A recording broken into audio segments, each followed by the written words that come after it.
Hello and welcome to the Minimum Competence episode for Monday, February 3rd, 2025. I'm your host for today, Andrew Leahy, a tax and technology attorney from New Jersey.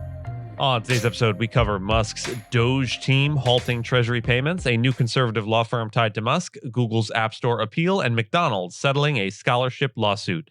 Let's remember, an idea is always a generalization, and generalization is a property of thinking. And read today's legal news. On this day in legal history, February 3rd, 1930, Chief Justice William Howard Taft resigned from the U.S. Supreme Court due to declining health. Taft remains the only person in American history to have served both as president from 1909 to 1913 and as Chief Justice from 1921 to 1930. After his presidency, he achieved what he considered his true ambition, leading the nation's highest court. As Chief Justice, he was instrumental in modernizing the federal judiciary, including advocating for the construction of the Supreme Court's own building, which was completed after his death. His tenure also saw decisions that reinforced executive power and judicial efficiency. By late 1929, however, his health had deteriorated significantly due to heart disease and progressive neurological issues. Struggling to fulfill his duties, he reluctantly stepped down, fearing he could no longer serve effectively.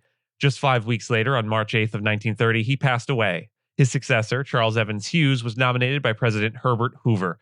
Taft's dual legacy as both a U.S. President and Chief Justice remains unmatched in American history.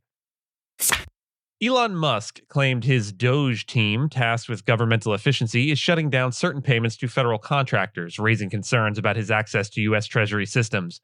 Musk stated that his team is eliminating corruption in real time, halting payments to Lutheran Family Services, a charity supporting refugees. The Treasury Department has not confirmed Musk's level of access, but Senator Ron Wyden suggested Treasury Secretary Scott Bessent granted Doge full control over federal payments. Musk's influence follows his appointment by Donald Trump to modernize federal IT, though he appears to be extending that role to financial oversight. USAID security officials were placed on leave after refusing Doge staff access, prompting Musk to call the agency a criminal organization. His claims about widespread fraud in federal payments remain unverified, as Treasury already has systems in place to prevent improper transactions. Meanwhile, Treasury's top career official David Liebrick recently left his post, further intensifying scrutiny. Trump praised Musk's cost-cutting efforts but acknowledged potential disagreements on policy direction. A new conservative law firm, Lex Politica, has been launched by Chris Gober, a lawyer for Elon Musk's America PAC, along with attorneys Steve Roberts and Jessica First Johnson. The firm aims to represent Republican candidates, campaigns, and causes, strengthening ties between conservative legal professionals and Trump-aligned politicians. Gober, who previously served as America PAC's treasurer, stated he wants Lex Politica to become synonymous with the conservative movement. Roberts and Johnson bring experience representing figures like House Speaker Mike Johnson, Senator Rick Scott, and former presidential candidate Vivek Ramaswamy. The firm joins a growing network of right-leaning law groups, such as Dillon Law Group and Sher Jaffe, which have close ties to Trump and Musk. These firms have been involved in significant legal battles, including free speech cases on Musk's platform, X, and efforts to reshape the federal government's legal structure. Neither Musk nor representatives for key Republican clients commented on the firm's launch. Google is appealing a jury verdict and court order that found it illegally stifled competition in its Play Store.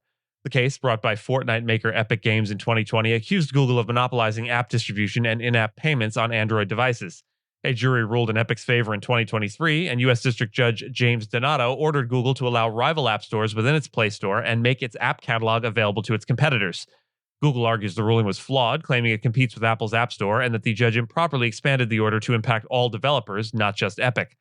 Epic insists Google engaged in years of anti-competitive behavior and is fighting to uphold the jury's decision. Microsoft, the U.S. Justice Department, and the FTC have backed Epic in the case. The Ninth Circuit Court of Appeals is set to hear arguments today, with a decision expected later this year, which could potentially be appealed to the Supreme Court.